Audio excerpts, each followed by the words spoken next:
और जयपुर से वो चोरी हो जाता है। अब चोरी हो जाता है तो बच्चा चोरी करने वाले बच्चे का मुंह बंद करके वहाँ से उठा ले जाते हैं। और जब घर में माँ देखती है कि बच्चे की रोने की आवाज़ नहीं आ रही है कहीं, तो उसे डर लगता है और देखती है घर में कहीं आसपास में नहीं मिलता है तो रोना शुरू कर देती है। तो परिवार वाले देखते हैं कि बच्चा कहाँ गया, तो वो तुरंत ही वहाँ की कोतवाली में जाके वहाँ जाके पुलिस के पास एफआईआर दर्ज करते हैं। तो पुलिस उसकी छानबीन करती है, तो वहाँ के आसपास के कैमराओं में पता करती है।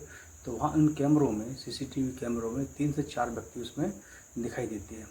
तो पुलिस काफ़ी मशक्क़त करने के बाद उनको ना तो किडनैपर्स मिलते हैं, ना ही वो बच्चा मिलता है।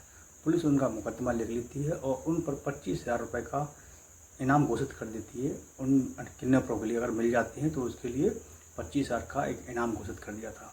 काफ़ी प्रयास करने के बाद वो कहीं नहीं मिलते, लेकिन 14 महीने के बाद यानी कि 27 अगस्त 2024 को मथुरा से एक उनको खबर मिलती है मुखबिर के द्वारा कि वहीं एक पास में एक थाना पड़ता है मथुरा के पास, और गांव में खेर के पास एक झोपड़ी में ऐसे ऐसे वहाँ किडनैपर और बच्चा वहाँ पर है। तो पुलिस जाती है और पुलिस उस किडनैपर को चारों तरफ से उसकी झोपड़ी को घेर लेती है और वहाँ मौके पर उसको पकड़ लेती है। अब पकड़ने के बाद उस बच्चे को लेके आते हैं। बच्चा और उस किडनैपर से लेते हैं तो बच्चा और किडनैपर में इतना लगाव हो जाता है कि जब उनको एक दूसरे से अलग होती है तो दोनों रोने लगते हैं। लेकिन पुलिस उस बच्चे को लेकर उन माता पिता को, उनके परिजन को सौंपते, तो वहाँ माँ के पास भी जाने से बच्चा उसकी गोद में भी रोता है। यहाँ पे छोटा सा क्लिप देखिए, वीडियो आपको दिखा रहे हैं। लेकिन इस कहानी के पीछे किडनैप क्या हुआ और कौन किडनैपर था और क्यों उन्होंने किडनैप किया, इसकी पूरी कहानी आपको बताएंगे विस्तार से। अब वो बच्चा जब उसकी माँ को दिया जाता है तो बच्चा उसकी माँ की गोद में चिल्लाता है, पापा पापा। जब ये वीडियो सोशल मीडिया पे वायरल होता है तो कभी न कभी से ऐसे लोगों के दिमाग में घूम जाता। तो इसकी तहकीकात करते हैं पूरी वीडियो की और पता करते हैं ये व्यक्ति कौन था। इनका नाम था तरुण चहार। ये आगरा के रहने, आगरा के पास एक गांव पड़ता है अकोला चहार, वहाँ के रहने वाले थे। मैं भी आगरा का हूँ और मेरे पास में ही अकोला पड़ता है, ज़्यादा दूर नहीं है। मुश्किल से आगरा से शहर से 20 किलोमीटर दूर होगा, मुश्किल से 15 से 20 किलोमीटर। वहीं के रहने वाले हैं तरुण चहार। और तरुण चहार पुलिस कांस्टेबल में थे और इनकी ड्यूटी थी अलीगढ़ में। और अलीगढ़ के पास ही पड़ता है खैर, वहाँ खैर एक गांव है, वहाँ उसके पास ही पड़ता है, मुश्किल से 10 किलो 12 किलोमीटर दूर है।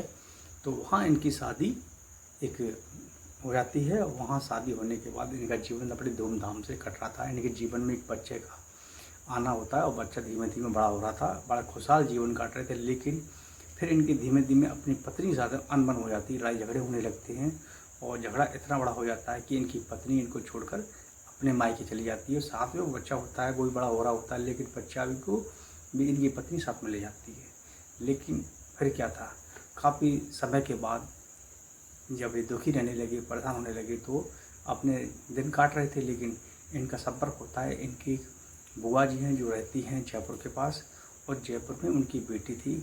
उनसे ये फ़ोन पर बात करते थे और फ़ोन पर बात करते करते कब इन दोनों में प्यार हो जाता है और प्यार होने के बाद ये कर लेते दोनों शादी। उस शादी से पूरे परिवार था इनका नाखुश था, दोनों पक्ष का, बेटी लड़की के पक्ष का और बेटे के, दोनों को नाखुश थे, क्योंकि इनके मामा और फूफा के बुआ की लड़की थी। इसलिए ये सब इस रिश्ते को सभी लोग नामंजूर थे, खुश नहीं थे। लेकिन फिर भी शादी कर लेते हैं। शादी करने के बाद इनसे एक बच्चा होता है। बच्चा होने के बाद इनके यहाँ कलेश फिर और ज़्यादा बढ़ जाता है। जब कलेश बढ़ जाता है तो इनकी पत्नी पूनम होती है, वो घर छोड़कर अपने मायके पहुँच जाती है और जो बच्चा था वो अपने साथ ले जाती है।